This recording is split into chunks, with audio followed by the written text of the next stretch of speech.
Oke, buat Bulan. Halo Kak, Ya, jadi apa nih yang bisa kita diskusikan di sesi general ini? Kamu ada pertanyaan apa?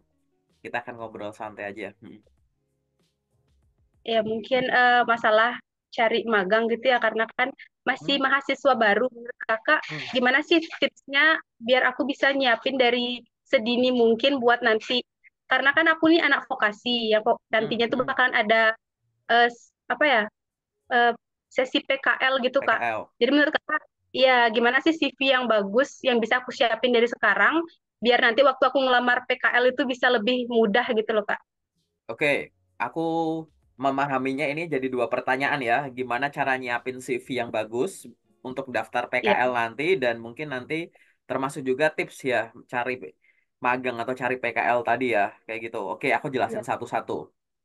CV itu isinya adalah pengalaman profesional yang kamu miliki sampai dengan detik itu, detik kamu bikin CV. Nah, seorang mahasiswa akan menarik apabila pengalaman dan kemampuan akademisnya itu setara dengan non-akademisnya. Jadi di CV itu akan kelihatan menarik kalau ada pengalaman akademis atau ya sesuatu yang sifatnya akademis, ada sesuatu yang sifatnya non-akademis. Yang sifatnya akademis apa? Jelas, pendidikan formal kamu, ya. Jadi pengalaman pendidikan kamu itu akan sangat penting dituliskan di CV. Nulis di CV-nya lebih dari sekedar nama kampus, periodenya kapan sampai kapan, tingkat pendidikan jurusan apa, IPK sementara berapa. Nggak cuma itu yang disebut penting. Tapi nanti selama kuliah sampai dengan semester tertentu kan kamu kan udah mengambil beberapa mata kuliah kunci kan. Kayak gitu. Udah ada mata kuliah yang Hmm, kamu ambil-ambil yang keluar nilainya. Nah, mata kuliah tersebut pasti kan menghasilkan suatu skill.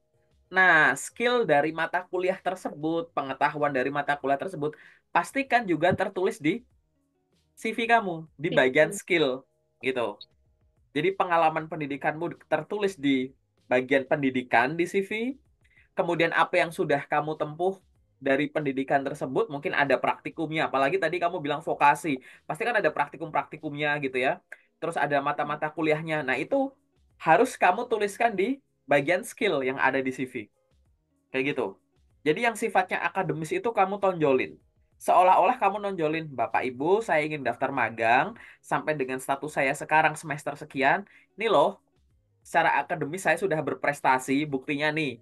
Saya udah mengambil mata kuliah ini itu, sudah paham ini itu, dan saya sudah memperoleh IPK sementara sampai dengan semester itu adalah segini. Gitu. Itu adalah kamu kayak nonjolin dari sisi akademis. Tapi tadi aku bilang ada dari sisi non-akademis. Non-akademis ini isinya apa? Jadi selama kuliah kan kamu nggak cuma kuliah aja. Selama periode kuliah kamu nggak cuma kuliah aja. Tapi di dalamnya mungkin kamu mengikuti organisasi, kepanitiaan, perlombaan, volunteer, apapun itu, seminar, dan lain-lain. Nah, itu silahkan kamu ikuti, gitu. Karena kamu masih jadi mahasiswa yang bisa aku sebut mahasiswa yang baru ya, kayak gitu. Nah, kamu coba pahami dulu rutinitasmu sekarang. Dalam arti, oh di semester ini kuliahku tuh polanya begini loh. Ternyata dengan pola begini, aku tuh setiap harinya masih ada waktu kosong. Senin sekian jam, Selasa sekian jam. Ini buat apa ya? Nah, kayak gitu. Setelah itu silahkan kamu putuskan. Mau kamu pakai untuk organisasi, kepanitiaan, perlombaan, volunteer, apapun terserah. Mau itu kegiatannya di dalam kampus atau di luar kampus terserah. Yang penting bisa meningkatkan apa? Value kamu. Hal-hal yang sifatnya tadi kan kita udah bahas akademis nih. Yang non-akademis ini biasanya akan meningkatkan kemampuan apa yang penting? Komunikasi, kemudian leadership, teamwork, gitu-gitu. Time management, dan sejenisnya, kayak gitu. Apalagi nanti misal ada kursus apapun, kamu ikut di luar ada pendidikan non formal gitu-gitu, boleh nggak? Boleh aja. Kan itu kan hal-hal yang produktif gitu. Kamu kursus A, kursus B, kursus C, ikut organisasi A, B, C, D, E, komunikasimu bagus, bahasa asingmu bagus, kebiasa komunikasi depan umum dengan orang banyak, dengan orang baru, kayak gitu. Itu akhirnya kemampuan dan pengalaman non akademismu juga akan meningkat. Nah, kalau meningkat berarti kan kamu punya. Nah, pastikan itu tertulis juga di CV. Sehingga di CV nanti akan ada pengalaman organisasi jika ada, kepanitiaan jika ada, kursus jika ada, volunteer jika ada, perlombaan jika ada. Kayak gitu. Jadi sekarang bayangkan kalau di semester kamu nanti wajib mengambil PKL atau magang, kamu sudah memiliki itu, maka kan isi CV-mu, baik itu satu, CV kan boleh 1 sampai 3 halaman ya, tapi isi CV-mu itu kan sudah mengandung info itu. Jadi seolah-olah kalau kamu nyodorin CV itu ke perusahaan yang kamu lamar magangnya, kamu seolah-olah pamer, Bapak Ibu saya ingin magang di sini, ini pengalaman saya. Nah, di dalamnya kalau sama-sama bagus, dari akademis menarik, dari non-akademis juga menarik gitu. Kalau dua ini bisa balance, ini bisa lebih menarik daripada yang salah satunya aja nih. Misalkan ini anak kok cuma kuliah dan kuliah aja yang nggak ada yang lain-lain kayak gitu. Ini nggak lebih menarik dibandingkan dengan yang begini. Atau sebaliknya nih, ini anak organisasi kepanitiaan bla bla bla bla bla bagus banget nih.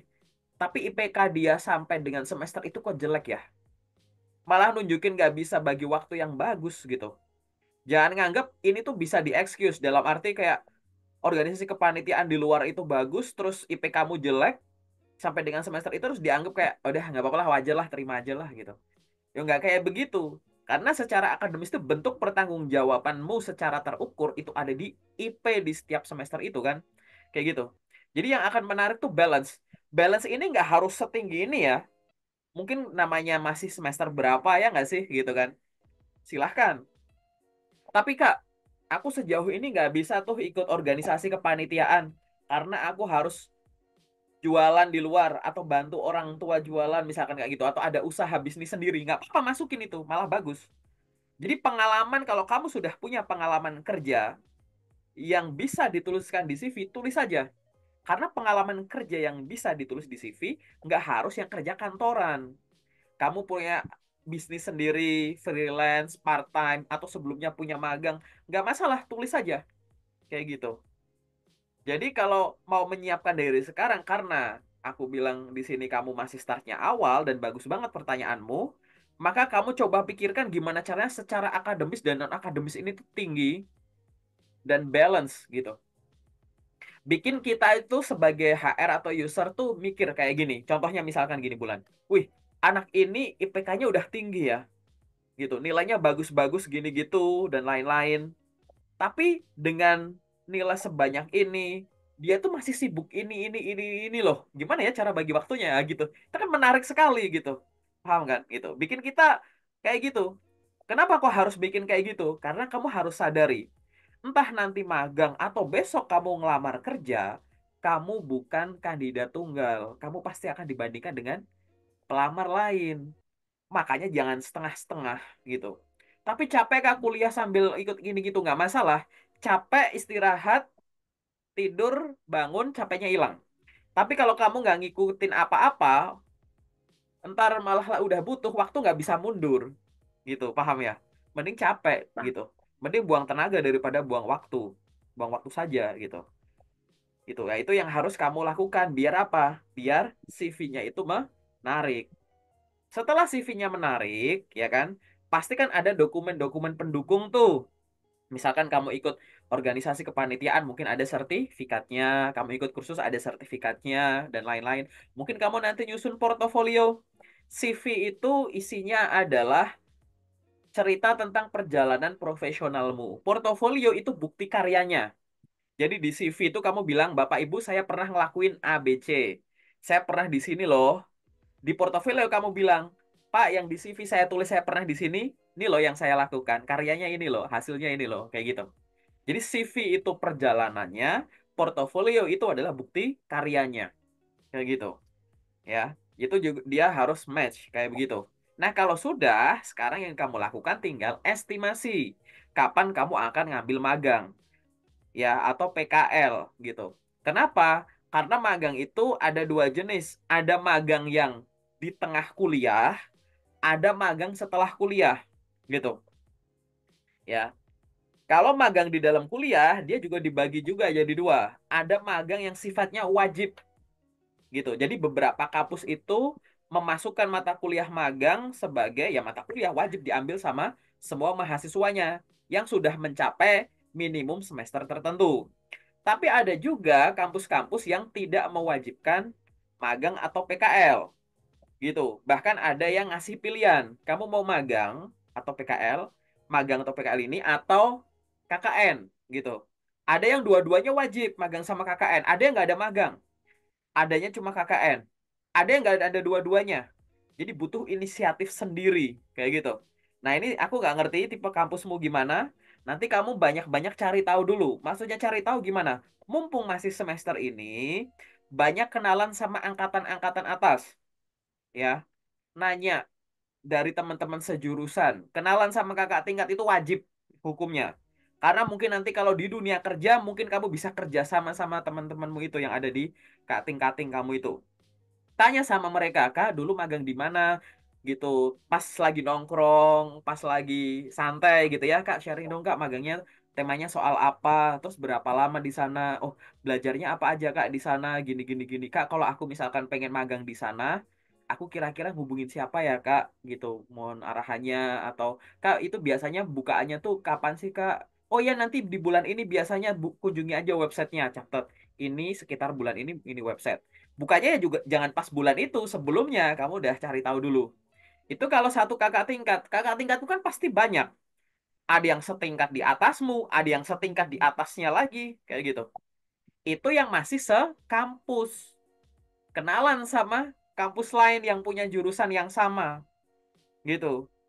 Perbanyak network gitu. Nanti lama-lama kamu akan punya banyak pilihan tempat magang, gitu. Jadi nggak ada yang namanya telat magang gara-gara nggak ada referensi tempat. Telat magang gara-gara nggak lolos terus nggak ada cadangan. Itu nggak ada. Karena sejak awal kamu udah banyak nanya ke situ. Selain itu, magang itu kan kadang juga ada laporan magangnya, laporan PKL-nya. Nah, beberapa laporan magang atau laporan PKL itu kan bisa kamu akses atau temukan di perpustakaan biasanya. Gitu. Jadi coba cari perpustakaan kampusmu ada nggak? Beberapa kampus termasuk aku kan kuliah di UGM Jogja. Itu setelah ngikuti magang atau PKL, itu tuh ada laporan PKL gitu, atau laporan magang yang di duplikat yang ada di perpus yang bisa kita pelajari. Bahkan ada laporan skripsi kayak gitu yang bisa kita baca-baca. Nah, itu kamu pelajari itu punya kakak tingkat itu. Kalau perlu udah nemu yang sesuai dengan passionmu, kan nanti seiring dengan kamu ngelanjutin kuliah, sampai semester tertentu, kan kamu nanti udah tahu, aku tuh udah suka ini gitu ya. Misalkan kan kamu jurusan administrasi bisnis sekarang, tapi kan nanti fokusnya kemana kan kamu tahu tuh. Nah, akhirnya kan kamu bisa cari-cari tahu, oh di antara jurusanku ini di S1 administrasi bisnis, vokasi misalkan D3 administrasi bisnis, itu tuh aku pengen spesialis di sini. Nah, yang pernah PKL di sini itu kak ini, kak ini, kak ini, kak ini. Hubungin. Kalau orangnya masih di kampus, hubungin. Kalau orangnya nggak di kampus, cari sosmednya. Kenalan. Di LinkedIn, di mana gitu. Untuk tanya-tanya gitu. Tanya soal kesan pesannya atau apapun itu termasuk cara ngelamarnya di sana gitu. Banyak dari teman-temanku dulu waktu aku masih kuliah itu ngelamar magang di perusahaan-perusahaan gede, itu ngelamarnya itu setahun sebelumnya gitu, udah ngebuk gitu. Ada yang kayak gitu. Ada kan magang itu kan ada yang jaraknya jauh banget karena ada kuotanya gitu kalau perusahaan. Tapi ada yang sifatnya dadakan juga. Nah, ini nanti kamu juga cari juga. Ingat ya, perusahaan itu ada yang kamu bisa daftar deket, ada yang bisa jauh gitu. Dari jauh-jauh hari.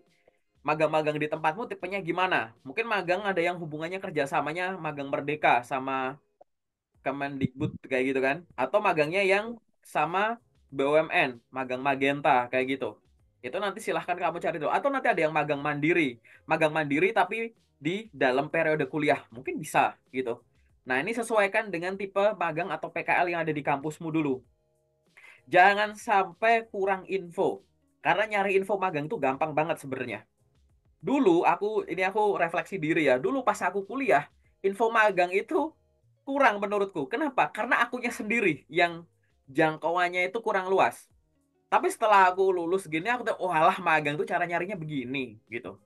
Jadi tuh kamu harus temukan dulu. Jadi kuncinya tadi ya, cari taunya lewat kakak tingkat sekampus, kakak tingkat, kampus lain, atau teman-teman dari kampus lain, kemudian dari perpustakaan atau manapun yang bisa kamu akses, lewat sosmed dari LinkedIn, gitu. Itu juga bisa kamu cari, gitu. Nanti disesuaikan dengan kamu magangnya pengen bagian apa, kayak gitu. Kenapa sih kok harus sesuai kayak tadi? Karena yang tepat itu kan harus sesuai dengan timingnya, kapannya kamu akan magang, ya kan? Sama dengan sesuai dengan passionmu nggak gitu. Kan sering kali tuh nanti pada saat mau lulus pakai kalau vokasi itu tugas akhir ya, bukan skripsi ya, TA ya biasanya gitu. Kadang tuh TA itu lanjutan dari PKL gitu topiknya gitu. Ada yang kayak gitu, pengen yang sejalan. Kerja praktekku soal A, skripsiku soal A tapi aku dalemin lagi gitu. Memang ada yang beda gitu, ada. Ada yang lanjut gitu, ada. Ada yang jadiin perusahaan itu tempat magang PKL, terus nanti dia TA juga di situ juga, di PT itu juga. Itu bisa. Itu nanti kalau performu bagus, bisa jadi nanti kamu akan ditarik, dikontrak langsung sama perusahaan itu. Karena sering sekali terjadi, anak-anak PKL, anak-anak magang, performanya bagus, perusahaannya tertarik, langsung begitu kamu lulus, padahal ya belum ada ijazah, baru ada SKL, kamu langsung ditarik, direkrut. Itu mungkin sekali, itu udah sering terjadi dari dulu. Kayak gitu.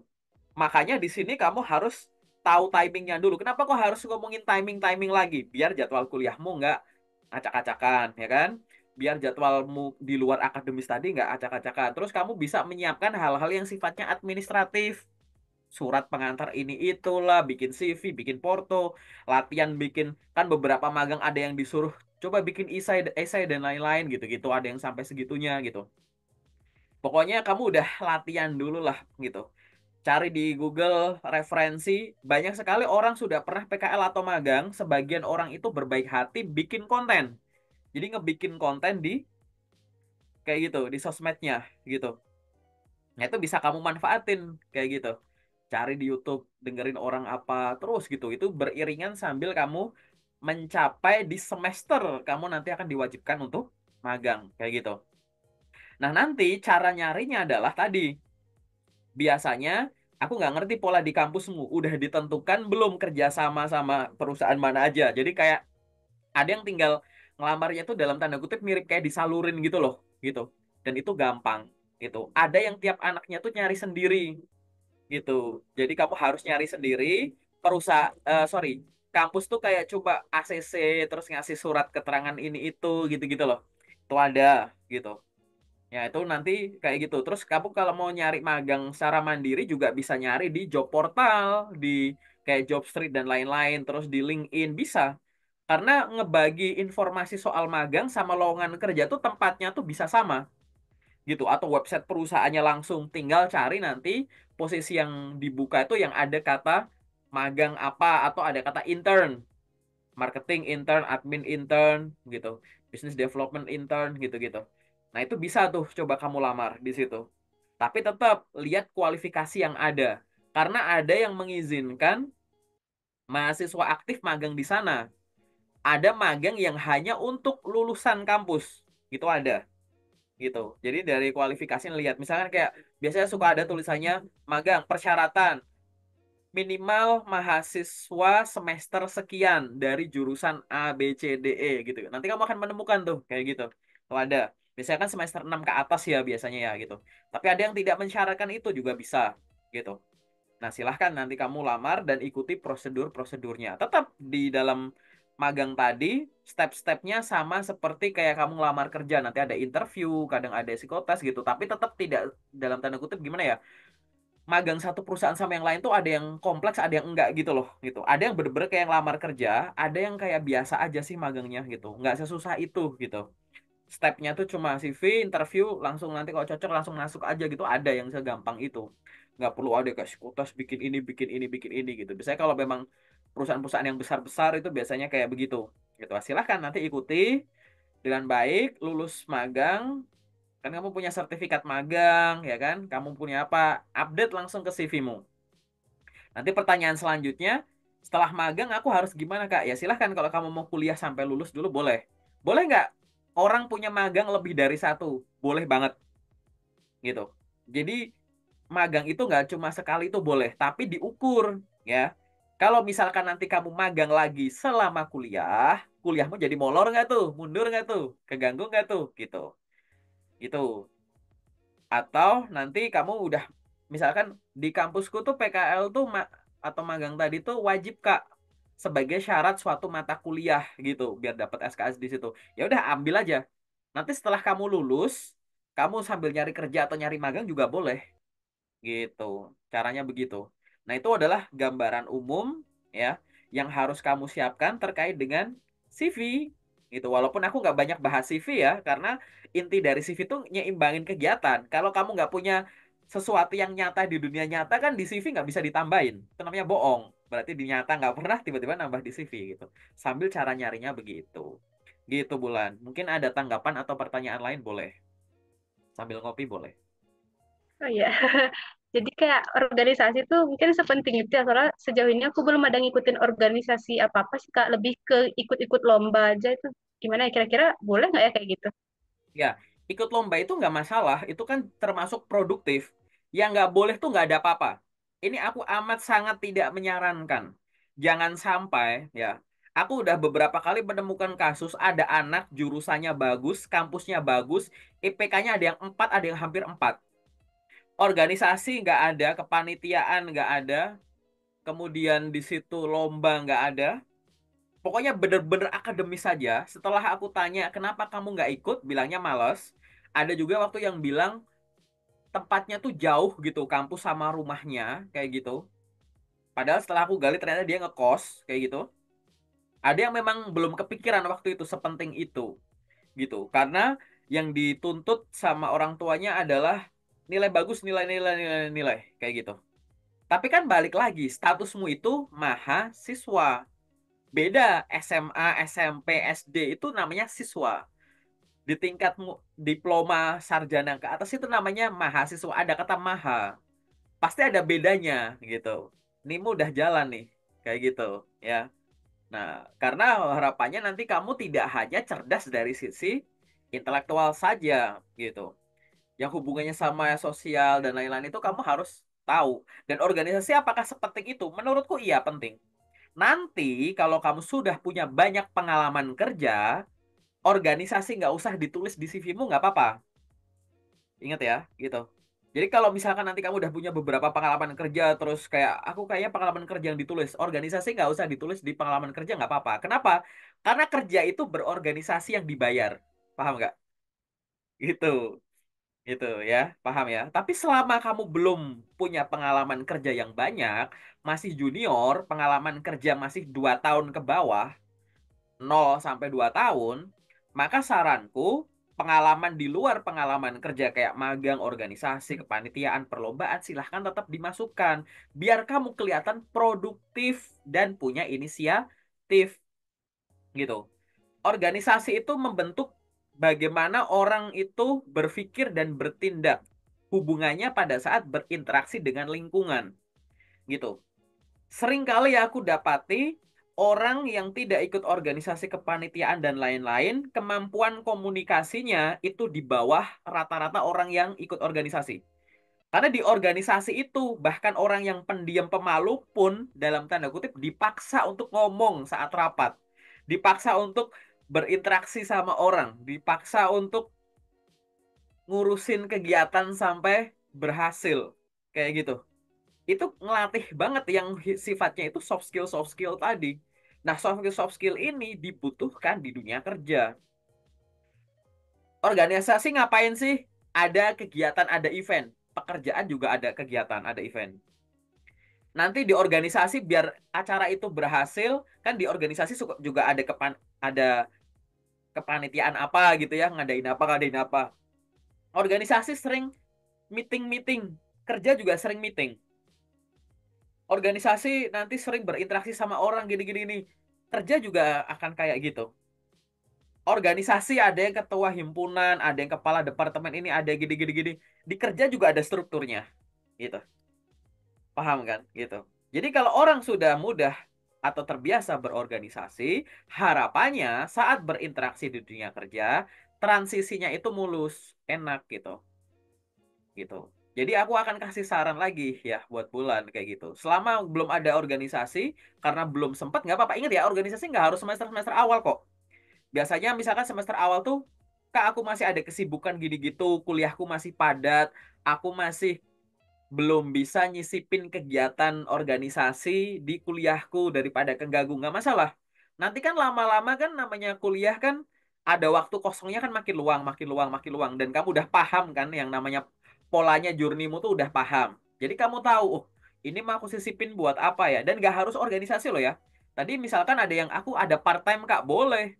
Part time kerja di sana, freelance kerja di sana, atau ada bisnis pribadi apa, atau tadi lomba-lomba, atau aku nggak bisa organisasi. Kalau kepanitiaan aku bisa Kak berkali-kali. Ikut volunteer ini, volunteer itu, gini-gini boleh gitu. Biar kamu kelihatan resourceful-nya tuh di situ. Punya inisiatif. Inisiatif apa? Ini anak ada waktu kosong gitu. Jadi kamu punya inisiatif untuk ngisi itu. Karena setelah melakukan itu, pasti akan menghasilkan kemampuan baru. Kayak gitu. Pasti. Jadi nanti saat interview, kamu jadi pede.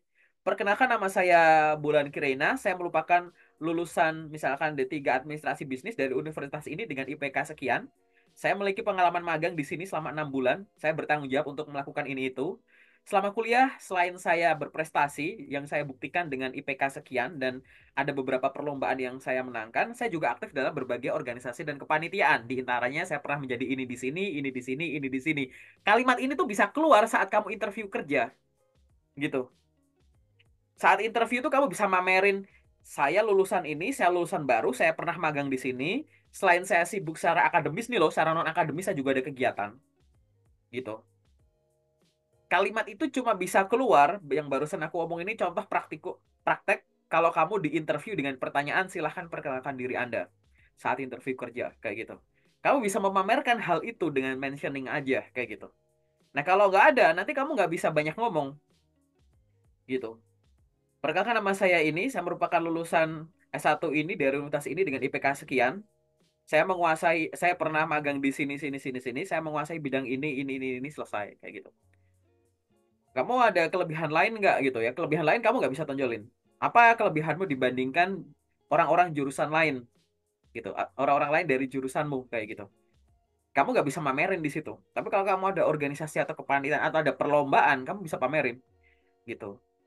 Selama kuliah saya pernah diberikan kepercayaan untuk mewakili kampus saya mengikuti beberapa perlombaan nasional dan internasional, di antaranya ini di tahun ini. Untuk yang ini saya memperoleh juara satu, ini saya runner up, saya ini. Kemudian saya juga pernah mengikuti pertukaran mahasiswa di sini. Itu kan resourceful banget, menarik. Nggak semua orang bisa itu. Nah, itu yang bisa kamu kemas nantinya saat sudah dibutuhkan. Kayak gitu. Nah, sekarang perjuangannya adalah karena kamu masih semester baru, belajar yang rajin, ya kan? Pahami dulu waktumu. Diukur, semester ini aku ada waktu kosong nggak? Jangan memaksakan diri ikut organisasi atau kepanitiaan dari sekarang, nggak apa-apa. Jangan memaksakan. Misal kayak semester ini aku masih belum bisa kalau organisasi atau kepanitiaan, gitu. Nanti semester depan, nggak apa-apa, gitu. Yang penting kamu udah ngukur, gitu. Bukan yang kayak ngalir aja deh. Kayak masih dalam tanda kutip pola waktu kamu di SMA, SMK gitu. Berangkat, pendidikan, pulang, berangkat, pulang, berangkat, pulang. Gitu. Beda. Ada kata maha di depan mahasiswa. Pasti ada bedanya itu. Gitu ya, Bulan ya. Oke. Ke gambar ya. Oke. Mungkin ada pertanyaan lain. Boleh. Mungkin masalah eh, personal branding mungkin kayak itu Boleh. sepenting itu kan kalau misalnya kita daftar magang apakah nanti bakalan pihak recruiter itu bakalan ngeliat nggak sih sosial media kita kayak mungkin LinkedIn, Instagram gitu-gitu Kak. Pertanyaanmu bagus ya. Sebab aku nge-review anak kuliah ini aku seneng beneran ya. Pertanyaanmu tuh bagus-bagus ya. Ini. Apakah social branding itu penting dan perlu? Menurutku iya. Penting banget gak? Iya, menurutku. Gitu. Mungkin beberapa tahun yang lalu, 5 tahun ke belakang itu nggak terlalu penting. Sekarang penting banget. Gitu. Sosial media itu adalah pembentuk persepsi. Gitu. Bagaimana kamu berinteraksi dengan orang itu akan dibaca juga dari sana. Mungkin memang benar, beberapa orang menggunakan sosial media untuk hal pribadi itu kan untuk privasiku aja, Kak. Ya nggak apa-apa, boleh. Tapi kamu akan sangat smart kalau kamu menggunakan sosial media untuk membranding dirimu sendiri. Bulan pengen dikenal sebagai orang yang jago di bidang administrasi bisnis. Bulan kemudian punya LinkedIn, punya Instagram yang digunakan untuk apa? Berbagi pengetahuan, informasi, edukasi ke setiap warga di sosmed itu tentang ilmu administrasi dan bisnis. Kamu secara rutin bikin konten, entah itu video pendek, entah itu PDF, entah itu poster-poster tertentu. Kamu ngedukasi orang, tapi rutin. Edukasinya ringan. Jadi orang yang berasal dari jurusan administrasi bisnis juga nangkep, orang dari luar jurusanmu bisa nangkep juga. Tapi kamu bisa konsisten di semua sosmed itu. Kamu gunain TikTok, gunain Instagram, Facebook, LinkedIn lebih dari sekedar untuk hal pribadi atau senang-senang. Itu nanti kalau postinganmu rutin, namamu aku cari di Google, itu akan muncul secara organik di SEO-nya. Gampang ditemukan sosmednya. Begitu dikunjungin, oh kita akan percaya gitu. Kayak, oh ini orang di sosmednya kan nggak melulu soal kuliah doang kan. Tetap pasti ada foto-fotomu main ke sana, main ke sini, sama teman-teman, kadang sendiri, kadang apa. Tapi di dalamnya ada sisipan-sisipan branding-branding keilmuanmu. Wah itu sangat powerful dan sangat menarik. Apalagi nanti di CV-mu, kamu menyantumkan sosmedmu. Jadi di CV itu selain nama, ada informasi pribadi lain yang bisa dicantumkan, yaitu foto. Kemudian nanti ada alamat domisili, kota domisili. Nanti ada alamat email, ada nomor telepon, ada URL link portofolio, dan bisa sosmed. Nah, sosmed ini minimal LinkedIn. Tapi kalau semua sosmedmu aktif, taruh aja semua sosmedmu. Jadi pada saat kamu nyodorin CV-mu ke HR atau user, seolah-olah kamu bilang, Bapak Ibu, saya tertarik untuk bekerja di sini sebagai ini pengalaman profesional saya, apabila Anda ingin lebih tahu tentang saya secara lebih dalam yang tidak tercantum di CV saya ini, dipersilahkan kunjungi sosmed saya, gitu. Jangan sampai kamu naruh LinkedIn-mu ternyata masih kosongan. Ada orang yang naruh Instagram di CV setelah aku kunjungi di Protect. Buat apa coba naruh Instagram di CV setelah dikunjungi Instagramnya di Protect? Kan lucu. Selama kamu menggunakan sosial media untuk branding, sosial media itu harus aktif semua, rutin, memberikan manfaat ke banyak orang, tapi tetap bersosialisasi sebagaimana kita manusia, gitu. Dan nggak ada yang di private, nggak ada yang di protect. Gitu. Apa yang bisa kita nilai? Masa aku suruh nilai following sama followermu doang? Oh ini followernya banyak nih, udah terus diprotek. Ya nggak bisa. Nah itu sangat menarik sekali. Ke arah depan akan semacam itu. Gitu. Itu benar-benar kan lihat ekspresi excited banget. Karena memang itu sudah terbukti. Banyak sekali orang. Karena nanti di sana akan ada yang namanya background check. Salah satu background check itu sosial media check. Gitu. Sosial media check ini melihat informasi yang mungkin di CV-mu belum ada, di interview belum disampaikan. Tapi akhirnya kita tahu bagaimana kamu orangnya sih di luar interview ini. Kan kadang ada orang yang dalam tanda kutip beda ya, di interview gimana, di luar ternyata secara online gimana gitu kan. Gitu, ada yang frontal lah, ya begini malah berlawanan gitu. Tapi kalau secara dokumen kamu meyakinkan, aku interview meyakinkan, terus dikunjungi sosmednya meyakinkan, ya namanya meyakinkan gitu ya, oke, positif kan kayak gitu. Jadi karena kenapa, karena kita ada di era digital gitu. Jadi silahkan gunakan sosmed lebih dari sekedar untuk hiburan, hal pribadi. Pertanyaanmu bagus, coba kamu pikirin gimana caranya orang ngunjungin LinkedIn-ku, mereka tuh yakin kalau aku tuh bisa dan suka dengan ilmu administrasi bisnis ini. Walaupun aku belum sejago yang senior-senior, tapi nanti kalau aku diberikan kesempatan, aku pasti akan tumbuh dengan ini. Gimana cara orang ngunjungin TikTokku, ngunjungin Instagramku, selain mereka tahu kalau aku tuh orangnya tuh humble, friendly, punya banyak teman, kebiasa ikut ini itu, tapi aku juga suka dengan bidang administrasi ini, gitu. Bikin konten-konten ringan, cari ide, gitu. Tips dan trik apa soal administrasi atau bisnis, bikin tutorial, bikin laporan ini itu, ngajarin Excel, ngajarin trik-trik Word, ngajarin bikin laporan administrasi kan kayak gitu tuh. Ngajarin gitu. Itu harus ngeluangin waktu. Itu lebih baik daripada nanti kamu kuliah pulang aja gitu. Ya kan? Atau kamu nanti nggak pas di organisasi, pas lagi ada kegiatan cuma nongkrong di himpunan, nongkrong-nongkrong tapi cuma ngobrol-ngobrol nggak ada kegiatan produktif. Mending buat gitu. Karena itu nanti akan apa? Selain membranding keluar, kamu kan juga akan melatih kemampuanmu juga gitu. Akhirnya akan ada pengetahuan dan pengalaman agar kamu layak direkrut. Yang nantinya kalau kamu rutin terus, akhirnya kamu punya pengetahuan, pengalaman, kemampuan agar kamu layak dibayar tinggi gitu. Paham ya? Secara umum gitu dulu. Paham kan maksudku? Oke? Paham banget, Kak. Oke.